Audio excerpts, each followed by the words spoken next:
Bismillahirrahmanirrahim. Assalamualaikum warahmatullahi wabarakatuh. Halo teman-teman, jumpa lagi di channel Ojowodi. Terima kasih kepada teman-teman yang telah mendengarkan dan telah mensupport channel ini agar channel ini makin berkembang dan bisa diterima oleh halayak yang lebih ramai. Seperti biasa teman-teman, jika sudah siap, selamat mendengarkan. Rumah berhantu atau angker sering dikaitkan dengan sosok genderuwo yang tinggal di dalam rumah tersebut. Tentu tidak ada yang mau tinggal di rumah berhantu dan angker. Hal ini dikarenakan kehadiran makhluk lain dalam rumah tentu akan membuat penghuninya merasa tidak nyaman hingga sampai ketakutan. Dirangkum dari berbagai sumber, ada beberapa ciri rumah berhantu yang dapat dirasakan dan dilihat langsung meski kamu bukan seorang indigo. Ciri tersebut bahkan bisa dilihat dengan menggunakan mata telanjang. Bisa jadi, kamu sudah pernah merasakan beberapa ciri tersebut, tapi kamu lebih memilih untuk mengabaikannya. Simaklah beberapa ciri bahwa rumah kamu dihuni oleh hantu atau genderuwo. Yang pertama adalah merasa sering diperhatikan. Tentu kamu bisa merasakan bila ada seseorang yang tengah memperhatikanmu. Sama halnya dengan ini, bila kamu pernah merasakan seseorang sedang memperhatikanmu, akan tetapi tidak ada siapa-siapa di sekitarmu. Diduga ini menjadi pertanda rumah kamu dihuni oleh hantu genderuwo. Konon dia memperhatikanmu. Kemungkinan ada sesuatu yang ingin disampaikan oleh makhluk mistis tersebut. Yang kedua adalah sering terdengar suara-suara misterius. Mungkin kamu sering mendengar suara-suara misterius yang tidak diketahui asal-muasalnya, seperti benda bergeser, garukan-garukan di dinding, ataupun seperti suara sesuatu terjatuh, atau bahkan ada yang seperti memanggil namamu. Untuk itu, maka kamu harus berhati-hati. Bisa jadi bukan kamu sedang berhalusinasi, tapi memang ada makhluk halus yang ingin mengganggu. Ciri yang ketiga adalah binatang peliharaan terganggu. Konon katanya indera binatang jauh lebih peka ketimbang manusia. Mereka dapat mendeteksi hal-hal yang tidak dapat ditangkap oleh indera manusia, seperti bencana alam dan kehadiran makhluk-makhluk astral lainnya. Bila binatang peliharaan kamu sering melihat ke satu titik rumah atau bersuara seperti gelisah dan ketakutan, kamu harus berhati-hati, karena bisa saja ada hantu di rumahmu. Keempat adalah penurunan suhu secara drastis. Ciri rumah berhantu selanjutnya yang paling mudah disadari adalah adanya penurunan suhu yang tiba-tiba dingin dan sering terjadi secara dramatis. Hal ini karena makhluk gaib seperti genderuwo membutuhkan energi besar untuk bisa memberi tanda kehadirannya sehingga menyedot suhu di sekitar rumahmu. Biasanya hal ini hanya terjadi sekejap dan untuk yang tidak peka mungkin tidak berarti apapun dan menganggap itu biasa saja. Tapi jangan salah, begitu dia sudah ada satu ruangan denganmu dan sudah dekat denganmu, suhu akan cenderung meningkat dan terasa lebih hangat. Kelima, tercium aroma aneh. Tanda rumah berhantu berikutnya adalah ketika kamu mencium adanya aroma yang aneh seperti parfum, bunga melati, kentang terbakar, belerang, dan lainnya. Terlebih bila kamu tidak menemukan penyebab dari munculnya aroma tersebut. Waspadai, karena sudah bisa dipastikan bahwa memang ada makhluk halus yang hadir di rumah kamu. Ciri keenam adalah benda-benda rumah bergerak atau berpindah dengan sendirinya. Kamu juga perlu mewaspadai bila ada peralatan rumah kamu yang sering berpindah tempat atau bergerak sendiri. Bila hanya sesekali mungkin kamu lupa meletakkan peralatan itu. Tapi jika ini terjadi terlalu sering, bisa jadi ini adalah perbuatan dari makhluk halus. Terlebih bila hantu tersebut memang sudah berani untuk memperlihatkan eksistensinya dengan menggerakkan peralatan rumah di hadapan kamu. Hal tersebut dapat berarti bahwa si makhluk halus merasa terganggu dengan kehadiran kamu. Ciri selanjutnya yang ketujuh adalah alat teknologi bermasalah. Pernahkah kamu mengalami kejadian televisi yang tiba-tiba menyala sendiri? Atau volumenya berubah tapi tidak ada yang menyentuh? Atau mungkin kipas angin yang berhenti berputar dan lampu berkedip-kedip sendiri? Percaya atau tidak, hal ini bukan selalu karena aliran listrik yang bermasalah, tapi juga menjadi ciri rumah berhantu yang mana penghuni rumah ingin memberi tanda kalau kamu tidak sendirian. Well, itulah beberapa ciri dari keberadaan hantu atau genderuwo di sekitaran kamu. Lalu bagaimana dengan genderuwo itu sendiri? Apakah kalian mengenalnya? Genderuwo sendiri adalah dalam pengucapan bahasa Jawa atau genderuwo adalah mitos Jawa tentang sejenis bangsa jin atau makhluk halus yang berwujud manusia mirip kera yang bertubuh besar dan kekar dengan warna kulit hitam kemerahan. Tubuhnya ditutupi rambut lebat yang tumbuh di sekujur tubuh. Genderuwo dikenal paling banyak dalam masyarakat di Pulau Jawa. Terutama orang Sunda menyebutnya sebagai gandarua dan orang Jawa umum menyebutnya sebagai genderuwo. Habitat hunian kegemarannya adalah batu berair, bangunan tua, pohon besar yang teduh, atau sudut-sudut yang lembab, sepi dan gelap. Menurut mitos, pusat domisili makhluk ini dipercaya berada di daerah hutan seperti hutan jati, cagar alam, dan Alaya, Kecamatan Slogohimo sekitar 60 km di sebelah timur Wonogiri dan di wilayah Lemah Putih, Purwosari, Girimulyo di Kulon Progo, sekitar 60 km ke barat Yogyakarta dan juga Gunung Ratu Lamongan. Istilah genderuwo yang sebenarnya diduga berasal dari bahasa Kawi Gandarwa yang berakar dari bahasa Sanskerta atau bahasa zaman dulu. Gandarva atau Gandarwa dalam kepercayaan Hindu dan Buddha yang merupakan kepercayaan dominan di zaman kerajaan Hindu-Buddha di Nusantara, digambarkan sebagai makhluk berwujud manusia berjenis kelamin pria yang tinggal di kayangan. Mitos genderuwo sebagai makhluk astral sendiri diduga berakar dari mitos kuno Persia, Gandarewa. Dalam mitos Persia, Gandarewa adalah siluman air Persia yang terus-menerus mencoba untuk memakan hal-hal baik yang tercipta dalam mitos penciptaan Persia dan akhirnya akan dikalahkan oleh pahlawan Kare Saspa. Genderuwo dipercaya dapat berkomunikasi dan melakukan kontak langsung dengan manusia. Berbagai legenda menyebutkan bahwa genderuwo dapat mengubah penampakan dirinya, mengikuti wujud fisik seorang manusia untuk menggoda sesama manusia. Terutama untuk yang wanita ya.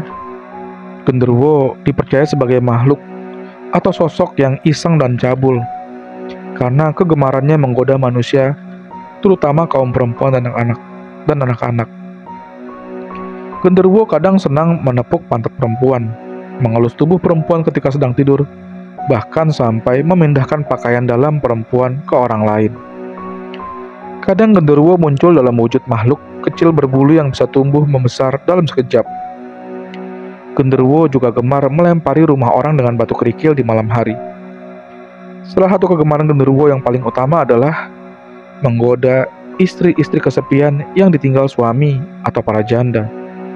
Bahkan kadang genderuwo bisa sampai melakukan hubungan seksual dengan mereka. Dipercaya bahwa benih daripada genderuwo dapat menyebabkan seorang wanita menjadi hamil dan memiliki keturunan dari genderuwo. Menurut legenda, genderuwo memiliki kemampuan gendam untuk menarik wanita agar mau bersetubuh dengannya. Kemampuan hubungan seks genderuwo juga diyakini amat luar biasa, sehingga wanita-wanita korban pencabulannya seringkali merasakan puas dan nikmat yang luar biasa apabila berhubungan badan dengan genderuwo. Namun biasanya wanita korban yang disetubui oleh genderuwo tidak akan sadar sedang bersetubuh dengan genderuwo, karena genderuwo akan menyamar sebagai suami atau kekasih korban dalam melakukan hubungan seks.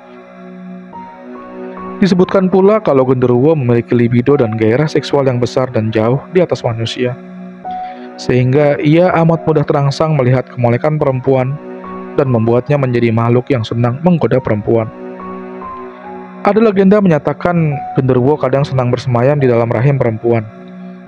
Perempuan yang rahimnya disemayami oleh genderuwo akan memiliki gairah seks yang tinggi dan tak mampu menahan gairahnya. Si perempuan akan senang melakukan hubungan intim. Apabila pasangan si perempuan tak mampu mengimbangi gairahnya, maka si perempuan takkan segan mencari pasangan lain. Hal ini terjadi karena gairah wanita dikendalikan oleh genderuwo. Apabila si wanita melakukan hubungan intim, maka si genderuwo yang bersemayam di rahimnya juga akan merasakan nikmat dari hubungan intim yang dilakukan wanita tersebut. Dalam kepercayaan Jawa, tidak semua genderuwo bersifat jahat. Ada pula genderuwo yang bersifat baik. Genderuwo yang bersifat baik ini dipercaya biasanya menampakkan wujudnya sebagai seorang kakek tua berjubah putih yang kelihatan amat berwibawa. Genderuwo yang baik tidak bersifat cabul seperti saudara sebangsanya yang bersifat jahat. Genderuwo yang baik seringkali membantu manusia seperti menjaga tempat gaib atau rumah dari orang yang berniat tidak baik. Bahkan perampok. Pernah juga terdengar bahwa genderuwo yang bersifat baik kadang-kadang membantu menyunat anak-anak dari keluarga tidak mampu yang soleh beribadah. Asal-usul genderuwo dipercaya berasal dari arwah orang yang meninggal secara tidak sempurna. Bisa akibat penguburan yang tidak sempurna ataupun kecelakaan, sehingga arwah orang tersebut merasa penasaran dan belum mau menerima kematiannya. Genderuwo tidak dapat dilihat oleh orang biasa, tetapi pada saat tertentu, dia dapat menampakkan dirinya bila merasa terganggu. Dipercaya bahwa tidak semua genderuwo jahat, karena ada pula yang baik dan sikap mereka tergantung bagaimana manusia bersikap. Apakah mau berteman atau bermusuhan dengan genderuwo tersebut. Mitos ritual pemanggilan. Banyak kalangan mempercayai salah satu cara memanggil genderuwo adalah dengan membakar sate gagak. Diyakini burung gagak adalah makanan kesukaan, sekaligus binatang peliharaan genderuwo. Dalam hal ini seperti manusia yang memelihara ayam. Untuk melakukan ritual ini, subjek yang ingin bertemu dengan genderuwo diyakini harus mengikuti tata cara khusus untuk membuat sate gagak. Tata cara tersebut umumnya digambarkan sebagai berikut. Setelah berhasil menangkap burung gagak tersebut disembelih dengan pisau yang sangat tajam. Alasannya, ketajaman mata pisau akan mempengaruhi lancar tidaknya darah yang mengalir keluar dari bekas luka yang ditimbulkan. Berikutnya adalah mencabuti bulu-bulu hitam gagak yang kasar sehingga benar-benar bersih. Selanjutnya, daging yang sudah bersih ditelikung seperti halnya kalau membuat ayam panggang. Baru kemudian bisa dibakar di atas nyala api. Hal terpenting dari ritual ini dipercaya adalah pengucapan rapalan mantra khusus agar genderuwo selain mencium bau makanannya juga dapat mendengar panggilan. Mantra pemanggil genderuwo diyakini hanya dimiliki segelintir orang saja dan tidak sembarangan diberitahukan. Sifat kerahasiaan ini telah banyak digunakan untuk penipuan demi mendapat keuntungan. Tempat yang diyakini paling tepat untuk melakukan ritual pemanggilan ini adalah tempat yang terbuka, agar bau burung gagak yang dibakar menyebar ke segala arah, dibawa oleh angin dan bisa mengundang genderuwo mendatangi tempat tersebut. Ritual mengundang genderuwo yang lengkap dengan segala sesajinya banyak dilakukan orang, terutama yang berkepercayaan tradisional di Pulau Jawa. Hal ini berkaitan dengan maraknya judi togel yang dahulu dikenal dengan istilah nomor buntut atau nomor jitu. Para praktisi tersebut meyakini bahwa dengan mengundang genderuwo, keinginan untuk mendapat nomor yang beruntung bisa terpenuhi dan dengan berbekal sedikit keberanian, keuntungan besar bakal gampang mereka peroleh. Mitos genderuwo telah banyak digunakan dalam banyak media hiburan, terutama dalam cerita fiksi, horor, dan film horor di Indonesia. Mitos genderuwo pernah diangkat ke kisah layar lebar dalam film Genderuwo tahun 1981. Mitos genderuwo juga banyak diangkat menjadi cerita fiksi hiburan pada era 90-an. Film horor Genderuwo yang dirilis tahun 2007 di Indonesia juga meminjam banyak unsur cerita dari mitos genderuwo. Di Indonesia, pada dekade 90-an sempat tenar figur Tebo, si manusia misterius, yang diorbitkan oleh grup hiburan keliling Wahana Misteri. Tebo lahir di Jember, Jawa Timur pada tahun 1970. Yang menarik dari tokoh ini adalah bahwa dia dilahirkan dengan ciri fisik abnormal, di mana bulu tumbuh di sekucur tubuhnya dan juga ukuran tubuhnya yang amat besar. Oleh karena inilah Tebo diberitakan oleh masyarakat sebagai hasil kawin silang antara manusia dengan genderuwo. Berita ini disajikan oleh pihak wahana misteri dengan mengemas pertunjukan Tebo dengan kisah mistis yang cukup menarik sebagai asal-usulnya. Genderuwo juga muncul sebagai salah satu musuh yang bisa ditemukan dalam permainan video buatan Indonesia, Dread Out. Dalam serial HBO Asia, Half Words, aktor Reza Rahardian berperan sebagai Tony, demit genderuwo. Untuk menyesuaikan dengan gambar genderuwo yang berbulu, Tony memakai kostum jaket dengan bulu di sekitar lehernya. Itulah hal-hal yang terkait dengan genderuwo. Tapi untuk kaum wanita, kalian tak perlu khawatir. Selama kalian taat beribadah dan rajin berdoa, rasanya tak perlu takut akan kehadiran genderuwo. Cukup sebagai pegangan, kalian bisa membaca beberapa ayat terakhir dari surat Al-Baqarah, dan juga kalau memang kuat, kalian bisa membaca surat Al-Baqarah dari awal hingga akhir. Atau kalian bisa membaca surat Ayatul Kursi berulang-ulang sebelum kalian tidur hingga kalian tertidur sambil membaca terus surat itu. Terima kasih teman-teman telah mendengarkan cerita-cerita di channel Ojawadi. Akhir kata, wassalamualaikum warahmatullahi wabarakatuh.